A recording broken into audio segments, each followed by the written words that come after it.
ये scale nano influencer से शुरू होता है, जिनके पास 1,000 से 10,000 फॉलोअर्स या सब्सक्राइबर्स होते हैं और उनकी फीस 800 रुपए से लेकर 12,000 रुपए के बीच कुछ भी हो सकती है, पर पोस्ट या पर रील या पर मेंशन। लास्ट में मेगा इन्फ्लुएंसर्स आते हैं, जिनके पास 1 मिलियन या 10 लाख से ज्यादा फॉलोअर्स होते हैं और वे 8 लाख से 40 लाख भारतीय रुपए पर पोस्ट या पर मेंशन कुछ भी चार्ज कर सकते हैं। एक पल के लिए स्क्रॉल करना बंद करें और खुद से ये पूछें, क्या हो अगर मॉडर्न इकोनॉमी में सबसे कीमती चीज या रिसोर्स तेल यानी ऑयल नहीं या डेटा नहीं, बल्कि आपकी अटेंशन है। सालों तक ब्रांड्स ने इसे खरीदने की कोशिश की, लेकिन अब एक सीक्रेट पावर एडवर्टीजमेंट्स को, कॉमर्शियल्स को दरकिनार कर यानी बाईपास करके आपके ट्रस्ट से सीधे बात कर रही है। क्या आप ये देखने के लिए तैयार हैं कि कैसे कुछ लोगों ने इफेक्टिवली पूरी मार्केटिंग इंडस्ट्री का निजीकरण यानी प्राइवेटाइजेशन कर दिया है? और इसका मतलब आपके द्वारा खरीदी जाने वाली हर चीज के ऊपर क्या पड़ता है? इन्फ्लुएंसर मार्केटिंग के युग में आपका स्वागत है, जहां आपको एक सेलिब्रिटी होने की जरूरत नहीं है, बल्कि वास्तव में अपने नीश में प्रसिद्ध यानी फेमस और जाना पहचाना चेहरा होने की जरूरत है। ये 25 मिनट की मास्टर क्लास आपको इन्फ्लुएंसर मार्केटिंग के बारे में वो सब कुछ बताएगी जो आप 2 साल के एमबीए कोर्स में 20 से 25 लाख रुपए खर्च करके सीखेंगे। तो चलिए शुरू करते हैं।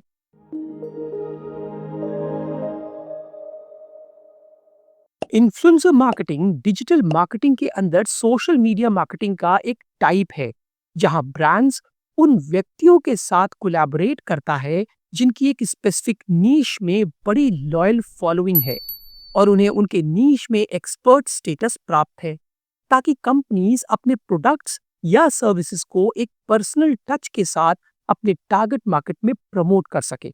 दशकों से कंपनीज ने हमारे ध्यान को इंटरप्ट करने के लिए टीवी कॉमर्शियल्स, बैनर्स और पॉपअप्स आदि जैसे विज्ञापन का इस्तेमाल किया है। ये सिस्टम प्रभावी ढंग से काम करता था क्योंकि उपभोक्ताओं यानी कंज्यूमर्स के पास लिमिटेड चॉइसेस थी। लेकिन आज स्ट्रीमिंग, एड ब्लॉकर्स और एंडलेस कंटेंट के साथ हम एक्टिव रूप से रुकावटों को रिजेक्ट करते हैं। उपभोक्ताओं यानी कंज्यूमर मास्टर्स ऑफ अवॉइडेंस बन गए हैं। पारंपरिक विज्ञापन यानी ट्रेडिशनल एडवर्टीजमेंट अब ध्यान का एक रिलायबल गेटकीपर नहीं है, बल्कि सिर्फ शोर यानी नॉइज बन के रह गया है। यहीं पर पावर ऑफ इन्फ्लुएंसर काम आती है। इन्फ्लुएंसर्स दर्शकों यानी अपने व्यूअर्स को इंटरप्ट नहीं करते, बल्कि वे ही वजह है कि दर्शक उस प्लेटफॉर्म पर आते हैं। अब एडवर्टीजमेंट वीडियोस के बीच में पॉपअप नहीं होते, बल्कि पूरा वीडियो खुद ही एक कॉमर्शियल या प्रमोशन बन जाता है। ये इन्फ्लुएंसर्स ऐसे क्रिएटर्स हैं जिन्होंने ब्यूटी, फाइनेंस, गेमिंग, बिजनेस आदि जैसे किसी नीश के आसपास एक लॉयल, रेगुलर, इंगेज्ड कम्युनिटी बनाने में वर्षों बिताए हैं। उन्होंने वो बनाया है जिसे ब्रांड्स आसानी से नहीं खरीद सकते, और वो है ऑथेंटिक ट्रस्ट। तो अब ब्रांड्स लाखों अननोन व्यूअर्स यानी प्रोस्पेक्ट से बात करने के लिए एक फेमस टेलीविजन नेटवर्क को पैसा देने के बजाय एक फोकस्ड, पहले से जाने परखे और highly trusted engaged audience group से बात करने के लिए एक इंडिविजुअल क्रिएटर को पैसा देना ही बेहतर समझते हैं, क्योंकि इस इन्फ्लुएंसर ने सालों मेहनत करके उनके व्यूअर्स या फॉलोअर्स के साथ एक डायरेक्ट ट्रस्टेड कम्युनिकेशन चैनल बनाया है। अब ध्यान से सुनिए, जब कोई इन्फ्लुएंसर किसी प्रोडक्ट को रिकमेंड करता है, तो व्यूअर्स इसे विज्ञापन यानी एडवर्टीजमेंट के रूप में नहीं लेते, बल्कि एक दोस्त या भरोसेमंद विशेषज्ञ यानी स्पेशलिस्ट से एडवाइस के रूप में लेते हैं। इससे व्यूअर्स या ऑडियंस का उस ब्रांड या प्रोडक्ट पर भरोसा बढ़ता है और शक कम होता है। किसी मैगजीन या टीवी पर देखे गए ऐड के मुकाबले अपनी ही तरह के एक कॉमन बट फेमस व्यक्ति से, जिसका स्वाद और पसंद आपसे मिलता है या जिसे आप उसे कंटेंट की वजह से पसंद करते हैं, फॉलो करते हैं, उस पर भरोसा करते हैं, वो व्यक्ति जिसे आप लगभग हर दिन देखते हैं, सुनते हैं, उस व्यक्ति से किसी प्रोडक्ट या कंपनी का फीडबैक यानी तारीफ और रिकमेंडेशन व्यूअर्स को कहीं ज्यादा ट्रस्टवर्दी और एक्यूरेट लगता है। One two one direct advice जैसा लगता है। इसीलिए इन्फ्लुएंसर मार्केटिंग एक ब्रांड की क्रेडिबिलिटी को एक भरोसेमंद व्यक्ति को आउटसोर्स करने का सबसे बेहतरीन तरीकों में से एक तरीका है। तो ये काम कैसे करता है? स्ट्रैटेजी ये है कि इन्फ्लुएंसर्स ने अपने फॉलोअर्स के साथ बरसों में जो ट्रस्ट और क्रेडिबिलिटी बनाई है, उसका फायदा उठाकर स्पॉन्सर्ड पोस्ट, प्रोडक्ट प्लेसमेंट और इंटीग्रेटेड ऑथेंटिक रिव्यूज के जरिए एक टारगेट मार्केट तक पहुंचा जाए, चाहे वो जैसा भी बिजनेस मॉडल हो, जैसे business to consumer, business to business, business to government या डायरेक्ट टू कंज्यूमर। और चाहे वो जैसे भी लोकेशन में हो, यानी डेमोग्राफिक्स के हिसाब से अर्बन या रूरल या सेमी अर्बन या सेमी रूरल, कंज्यूमर्स को अपने प्रोडक्ट यूज करने पर, ट्राई करने पर कन्विंस किया जाए। जैसा कि हम देख रहे हैं कि ये पूरी मार्केटिंग एक इन्फ्लुएंसर के इर्द गिर्द घूम रही है और दुनिया की हर चीज में वैरायटी होती है। इसीलिए ये भी जानना जरूरी है कि आखिर में ये इन्फ्लुएंसर कितनी तरह या टाइप के होते हैं। ओवरऑल यानी कुल मिलाकर इन्फ्लुएंसर को दो मेजर कैटेगरीज में डिवाइड किया गया है, बांटा गया है। नंबर वन, जनरल इन्फ्लुएंसर, जो कस्टमर्स को यानी अपने व्यूअर्स या फॉलोअर्स या सब्सक्राइबर्स को ड्रीम्स और लाइफस्टाइल बेचते हैं। और नंबर टू, बिजनेस इन्फ्लुएंसर, जो प्रोफेशनल्स को अपनी नॉलेज और अपनी एक्सपर्टीज बेचते हैं। जब कंपनीज इन्फ्लुएंसर मार्केटिंग पर विचार करती है, तो सबसे इंपॉर्टेंट फैक्टर जो वो देखती है, वो है इन्फ्लुएंसर स्पेक्ट्रम। ये नैनो और मेगा के बीच की एक हाईली इंपॉर्टेंट रेंज है और पूरी कैंपेन स्ट्रैटेजी को डिक्टेट करती है। ये रीच और रिलायबिलिटी के बीच एक स्ट्रैटेजिक ट्रेड ऑफ भी प्रोवाइड करती है। ब्रांड्स को अपने स्पेसिफिक गोल से मेल खाने के लिए इस स्पेक्ट्रम को नेविगेट करना सबसे जरूरी है। जहां मैक्रो और मेगा इन्फ्लुएंसर्स लाखों लोगों तक तुरंत पहुंचकर अनपैरेलल्ड ब्रांड अवेयरनेस और स्केल प्रदान करते हैं, वहीं नैनो और micro influencers superior authenticity, trust और हाइपर टारगेटेड एंगेजमेंट प्रोवाइड करते हैं, जिनकी एंगेजमेंट रेट्स 4 गुना तक अधिक होती है। इसीलिए नीच कन्वर्जन्स पाने और जिन्युइन यूजर जनरेटेड कंटेंट बनाने के लिए आइडियल है ये नैनो इन्फ्लुएंसर्स। इसीलिए स्पेक्ट्रम को समझना मार्केटर्स को सक्सेसफुल बजट एलोकेशन करने, रिस्क को मैनेज या मिटिगेट करने और पूरे सेल्स फनल में हाईएस्ट आरओआई के लिए सबसे सही क्रिएटर को चुनने के लिए जरूरी है। इन्फ्लुएंसर स्पेक्ट्रम को 5 पार्ट्स में डिवाइड किया गया है, जो नैनो इन्फ्लुएंसर से शुरू होता है। ये वो इन्फ्लुएंसर है जिनके पास 1000 से 10,000 सब्सक्राइबर्स या फॉलोअर्स होते हैं। फिर माइक्रो इन्फ्लुएंसर आते हैं जिनके पास 10,000 से 1 लाख सब्सक्राइबर्स या फॉलोअर्स होते हैं। अब रेंज में और आगे बढ़ने पर मिड टायर इन्फ्लुएंसर्स आते हैं जिनके पास 1 लाख से 5 लाख सब्सक्राइबर्स या फॉलोअर्स होते हैं। अंत में मैक्रो इन्फ्लुएंसर्स आते हैं जिनके पास 5 लाख से 1 मिलियन यानी 10 लाख सब्सक्राइबर्स या फॉलोअर्स होते हैं। और सबसे आखिर में मेगा इन्फ्लुएंसर्स आते हैं जिनके पास 1 मिलियन यानी 10 लाख से ज्यादा सब्सक्राइबर्स या फॉलोअर्स होते हैं। किसी भी मार्केटिंग या प्रमोशनल कैंपेन के लिए एक फ्रेमवर्क का होना बेहद जरूरी है, क्योंकि फ्रेमवर्क यानी ढांचे के बिना कोई भी कैंपेन स्केलेबल और मेजरेबल नहीं हो सकता। क्योंकि अगर क्लियर ऑब्जेक्टिव ही डिफाइन नहीं होगा, तो आप मेजर क्या करेंगे? और अगर मेजर नहीं कर पाएंगे, तो रिटर्न ऑन इन्वेस्टमेंट को कैलकुलेट भी नहीं कर पाएंगे। लक्ष्य यानी गोल्स, केपीआईज, ऑडियंस और बजट को पहले से डिफाइन करके फ्रेमवर्क ये मेक श्योर करता है कि कंटेंट क्रिएटर का हर एक्शन ब्रांड की मार्केटिंग स्ट्रैटेजी से अलाइन कर जाए, रिपीटेटिव सक्सेस मिलता रहे, रिस्क मिटिगेट हो जाए और इन्फ्लुएंसर रिलेशनशिप पूरे वैल्यू में बदल जाए। ये पूरा कैंपेन फ्रेमवर्क 4 से 5 स्टेजेस या फेजेस में किया जाता है। Stage number 1, strategy. स्ट्रैटेजी एक इंपॉर्टेंट गाइडिंग कंपस होती है। ये आपके क्लियर गोल्स क्या हैं, आपका टारगेट ऑडियंस कौन है और आप अपनी ऑफरिंग को अनइक्वली कैसे पोजीशन करते हैं, ये डिफाइन करती है।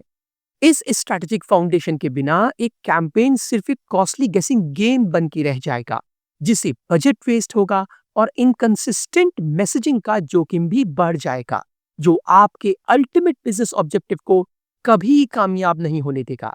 इसके लिए सबसे पहली चीज एग्जैक्ट गोल और क्वांटिफिएबल मेजरेबल केपीआईज को डिफाइन करना होता है। अगर ब्रांड अवेयरनेस गोल है तो इसे टोटल रीच और इंप्रेशन से ट्रैक किया जा सकता है। अगर इंगेजमेंट गोल है तो इसे टोटल लाइक्स और कमेंट से ट्रैक किया जा सकता है। अगर कन्वर्जन गोल है तो इसे लीड्स और सक्सेसफुली क्लोज्ड सेल से मेजर किया जा सकता है।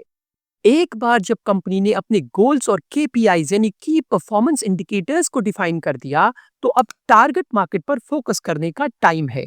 इसमें डेमोग्राफिक्स जैसे age, gender, location, marital status, profession और प्रोस्पेक्ट्स की फाइनेंशियल स्टेटस जैसे सैलरी, इनकम आदि द्वारा सही व्यूअर्स को डिफाइन करना शामिल है।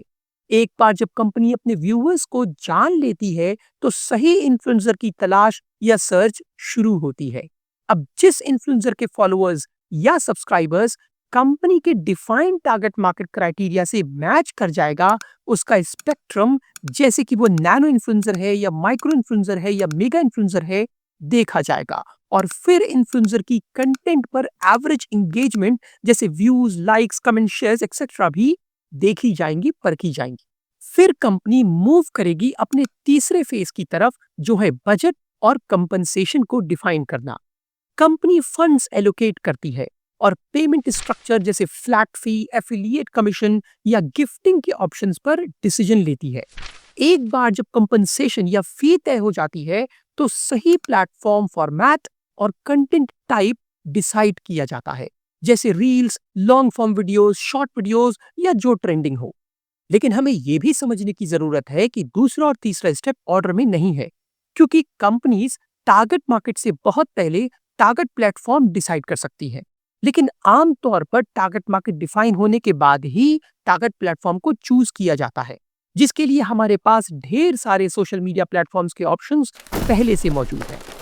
जैसे लिंक्डइन एक प्रोफेशनल प्लेटफॉर्म है, फेसबुक एक सोशल नेटवर्किंग साइट है, इंस्टाग्राम एक फोटो और शॉर्ट वीडियो शेयरिंग ऐप है, यूट्यूब एक लॉन्ग वीडियो शेयरिंग और पोस्टिंग ऐप है, टिकटॉक एक एंटरटेनमेंट, एक्स एक माइक्रो ब्लॉगिंग, व्हाट्सएप एक इंस्टेंट मैसेजिंग, टेलीग्राम एक पर्सनल मैसेजिंग, पिंटरेस्ट एक विजुअल डिस्कवरी, कोरा एक क्वेश्चन एंड आंसर और टम्बलर एक ब्लॉगिंग साइट है, एक्सेट्रा। अब हम दूसरे स्टेज की ओर बढ़ते हैं, जो है डिस्कवरी। एक कंपनी सबसे पहले सही इन्फ्लुएंसर या कंटेंट क्रिएटर की पहचान करती है, जिसके व्यूअर डेमोग्राफिक्स और कंटेंट कैटेगरी दोनों ही डिजायर्ड कैंपेन के साथ अलाइन होती है।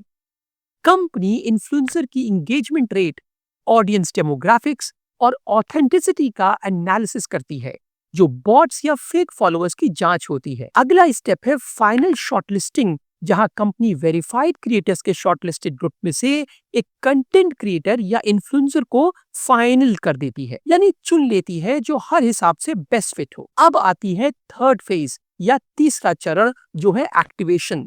ये इनिशियल आउटरीच के साथ शुरू होती है, जिसमें इन्फ्लुएंसर या उनके एजेंट्स या मैनेजर्स को एक पर्सनलाइज्ड पिच भेजी जाती है, जिसमें प्री डिफाइंड मैसेजिंग, अपॉर्चुनिटी और वैल्यू तीनों क्लियरली लिखे होते हैं। मतलब कंटेंट क्रिएटर खुद से कुछ नहीं बोलता, बल्कि वही बोलता है जो कंपनी ने पिच में पहले से लिखा होता है।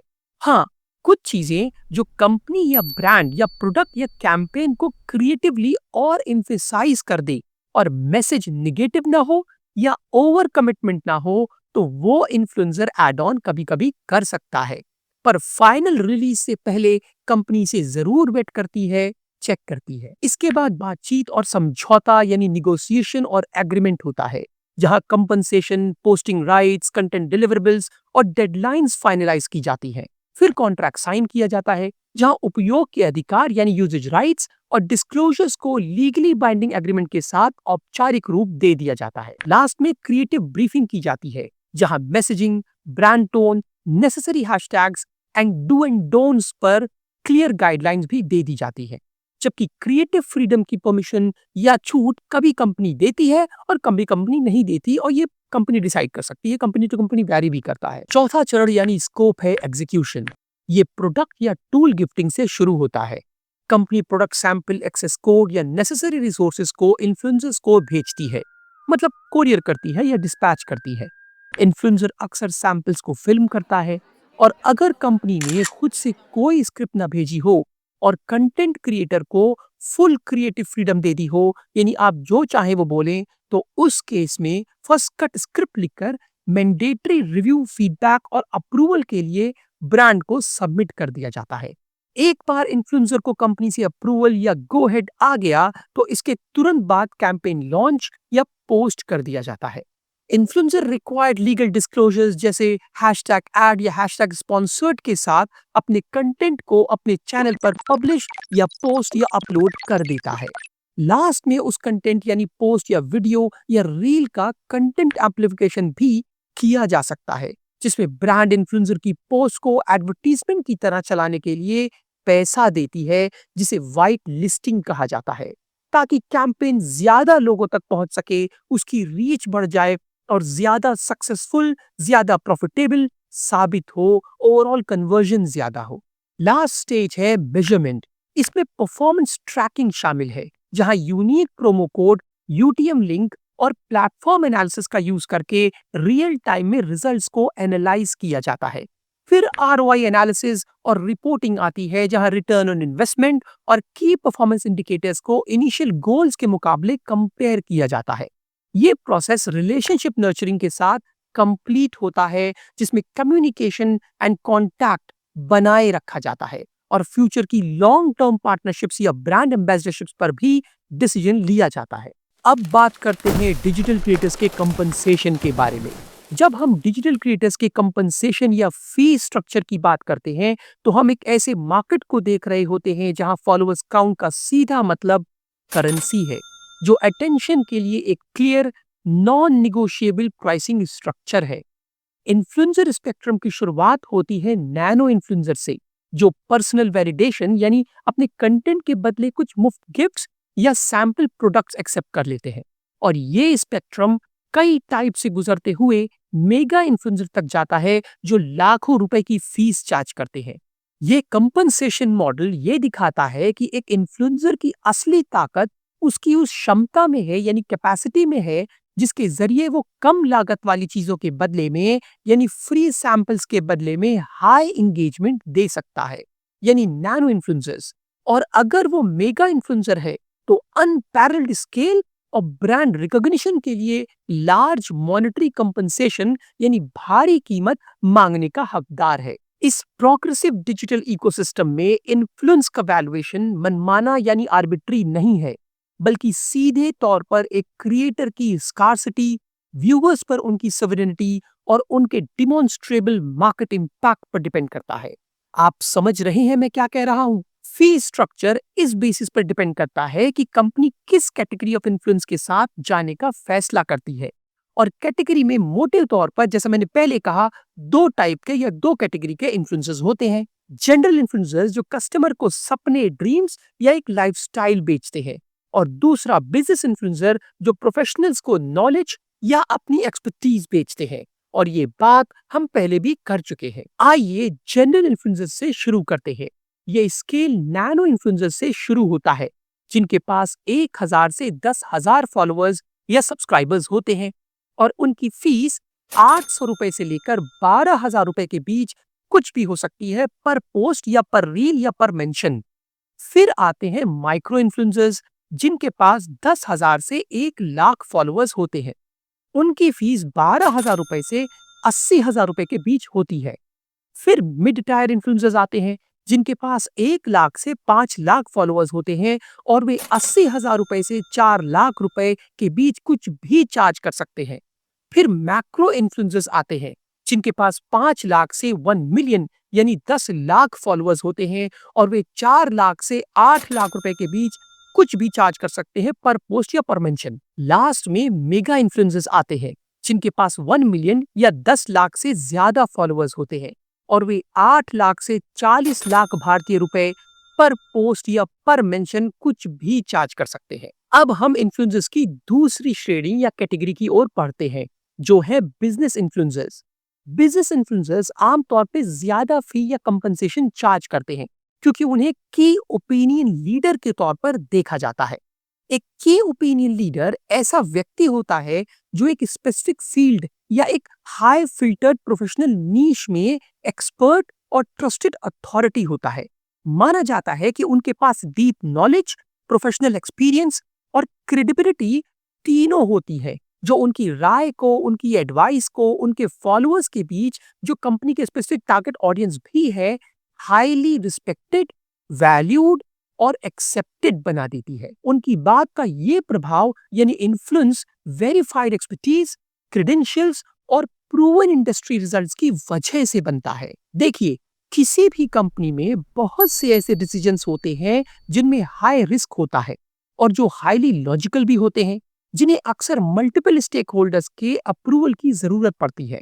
हालांकि एक भरोसेमंद यानी ट्रस्टेड बिजनेस इन्फ्लुएंसर से इंडोर्समेंट कराने के बाद ये परसीव्ड रिस्क ड्रामेटिकली मिटिगेट हो जाता है, कम हो जाता है, और एक डिफिकल्ट या लो पेनिट्रेटेड प्रोडक्ट इस पर्सनल टच या रिकमेंडेशंस या प्रमोशन के बाद अपनी लंबी B2B सेल्स साइकिल को तोड़ते हुए हाईली प्रॉफिटेबल इन्वेस्टमेंट बन जाता है। इसीलिए business influencers premium fee charge करते हैं। एक नैनो इन्फ्लुएंसर 8,000 से 40,000 रुपए चार्ज कर सकता है, वहीं माइक्रो इन्फ्लुएंसर 40,000 से 2 लाख रुपए चार्ज कर सकता है। मिड टायर इन्फ्लुएंसर 2 लाख से 8 लाख रुपए चार्ज करते हैं। मैक्रो इन्फ्लुएंसर्स 8 लाख से 20 लाख रुपए चार्ज करते हैं और मेगा इन्फ्लुएंसर्स 20 लाख से 80 लाख रुपए के बीच कुछ भी चार्ज कर सकते हैं। आपकी स्क्रीन पर कुछ की मेट्रिक्स या KPI, जिन्हें की परफॉर्मेंस इंडिकेटर्स कहते हैं, आ रही हैं, जिन्हें एक कंपनी को ट्रैक करना चाहिए। सबसे पहला मेट्रिक्स है इंप्रेशंस। आपकी पोस्ट लोगों की स्क्रीन पर कुल कितनी बार दिखाई गई, भले ही एक आदमी ने बार बार उसे देखा हो। दूसरा है रीच। आपकी पोस्ट को कितने अलग अलग यानी यूनिक लोगों ने देखा। तीसरा है ब्रांड मेंशंस। व्यूअर्स ने कमेंट्स या पोस्ट में कितनी बार आपके ब्रांड का नाम लिया, जैसे हमारा C-suite कंसल्टेंट या @CSCON, मतलब किसी ने लिखा। अगला है ब्रांड सर्च वॉल्यूम। जितने दिन आपका कैंपेन एक्टिव रहा, उस दौरान गूगल पर आपके ब्रांड का नाम पहले से कितना ज्यादा सर्च किया गया। अगला की मैट्रिक्स है शेयर ऑफ वॉइस। बाजार में आपके ब्रांड और आपके कॉम्पिटिटर्स के बारे में जितनी भी बातें हो रही थी, उनमें आपकी बात का हिस्सा कितना प्रतिशत यानी परसेंटेज है। फॉर एग्जाम्पल, ब्यूटी सेक्टर की बातें 100 हो रही थी, तो उनमें से 25 बार आपका नाम लिया गया, आपके ब्रांड का नाम लिया गया। अगला की मेट्रिक है एंगेजमेंट रेट। वो टोटल परसेंटेज ऑफ व्यूअर्स जिन्होंने कंटेंट के साथ एक्टिवली इंटरेक्ट किया, चाहे वो कुछ भी हो। इसे निकालने के लिए टोटल लाइक्स, कमेंट्स, शेयर्स और टोटल सेव्स को ऐड करके यानी जोड़ के टोटल रीच से डिवाइड कर देते हैं और फिर आंसर को 100 से मल्टीप्लाई कर देते हैं। एक्चुअली ये बताता है कि कितने परसेंटेज लोगों ने असल में सचमुच कंटेंट पर कुछ रिएक्शन दिया। फिर आता है एप्लॉज रेट, यानी वो व्यूअर्स जिन्होंने सिर्फ लाइक बटन प्रेस किया। इसमें टोटल लाइक्स को टोटल रिएक्शन से डिवाइड करके 100 से मल्टीप्लाई कर देते हैं। फिर आता है कन्वर्सेशन रेट। ये टोटल कमेंट्स या किसी दूसरे कमेंट पर रिप्लाई की टोटल काउंट होती है और ये व्यूअर्स या ऑडियंस के बीच एक्टिव कॉन्वर्सेशन यानी बातचीत को दिखाता है कि उनका इंटरेस्ट किस चीज में है, उनकी ओपिनियन कहाँ जा रही है, कोई निगेटिव कमेंट तो नहीं है, वगैरह वगैरह। फिर आता है एम्प्लीफिकेशन रेट, यानी पर पोस्ट शेयर और रीपोस्ट का रेशियो, जो किसी कंटेंट की वायरल होने की क्षमता को दिखाता है, उसकी कैपेसिटी, उसकी कैपेबिलिटी को दिखाता है। आसान भाषा में कहें तो कंटेंट को आगे शेयर करने की दर। इसके बाद आता है क्वालिटी ऑफ एंगेजमेंट। ये कमेंट्स का एक क्वालिटेटिव असेसमेंट है। ये दिखाता है कि कमेंट्स रिलेवेंट, पॉजिटिव और खरीदने का इरादा यानी विलिंगनेस टू बाय दिखा रहे हैं कि नहीं। यानी इनमें सिर्फ इमोजीज या इररिलेवेंट वर्ड्स डाल दिए गए हैं या प्रॉपर टर्म्स लिखे गए हैं, जैसे ये कहाँ मिलेगा, ये मैं कहाँ से बाय कर सकता हूँ, ये मुझे बहुत पसंद आया, इसके लिए मुझे किसे कांटेक्ट करना पड़ेगा, वगैरह वगैरह। ऐसे कमेंट्स क्वालिटी कमेंट्स माने जाते हैं। कुछ और भी मैट्रिक्स और KPIs है, जैसे referral traffic, click through rate और CTR जिसे भी कहते हैं, leads generated, cost per click जिसे CPC कहते हैं, कन्वर्जन्स, रेवेन्यू जनरेटेड और एवरेज ऑर्डर वैल्यू आदि। अगर डायरेक्ट फनल की बात ना भी की जाए तो हमारे पास और भी कई केपीआईज होते हैं, जैसे खुद आरओआई यानी रिटर्न ऑन इन्वेस्टमेंट, एफिशिएंसी से रिलेटेड होते हैं, जैसे return on ad spend, cost per acquisition, earn media valuation, brand sentiment follow growth rate, customer life time value जिसे सीएलटीवी कहते हैं, और कंटेंट एसेट वैल्यू एक्सेट्रा। इस मास्टर क्लास में हमने मॉडर्न मार्केटिंग की बारीकियों से होकर एक इनक्रेडिबल जर्नी का बेहतरीन सफर तय किया है। सच तो ये है कि इन्फ्लुएंसर मार्केटिंग सिर्फ एक चलन यानी ट्रेंड नहीं है, बल्कि ये ह्यूमन नेचर की ओर एक गहरा टर्निंग पॉइंट है। हमने ट्रेडिशनल एडवर्टाइजमेंट को बदला नहीं है, बस authentic peer to peer personal recommendations की जो पावर होती थी या पावर होती है, उसको बूस्ट किया है और फालतू का शोर यानी जिसे नॉइस कहते हैं, उससे अलग कर दिया है, उससे अलग होकर ट्रस्ट के चैनल में एंटर किया है। इसीलिए जैसे ही आप इन्फ्लुएंसर मार्केटिंग की सोचें, बस ये याद रखें कि हर बेहतरीन कैंपेन, हर वायरल कंटेंट या रील और हर एक्स्ट्रा ऑर्डिनरी कन्वर्जन के पीछे एक powerful human driven story telling या कहानी होती है। ऑथेंटिसिटी वैल्यू और ट्रू पार्टनरशिप पर ध्यान फोकस करके हम सब मिलकर एक ऐसी डिजिटल दुनिया का निर्माण कर सकते हैं जहां कनेक्शन और कॉमर्स वास्तव में एक दूसरे से इनरिच हो। इस वीडियो को देखने के लिए आपका बहुत बहुत शुक्रिया। अगर आपको ये वीडियो पसंद आई हो तो आपसे हम्बल रिक्वेस्ट है कि प्लीज आप हमारे इस चैनल को सब्सक्राइब करें।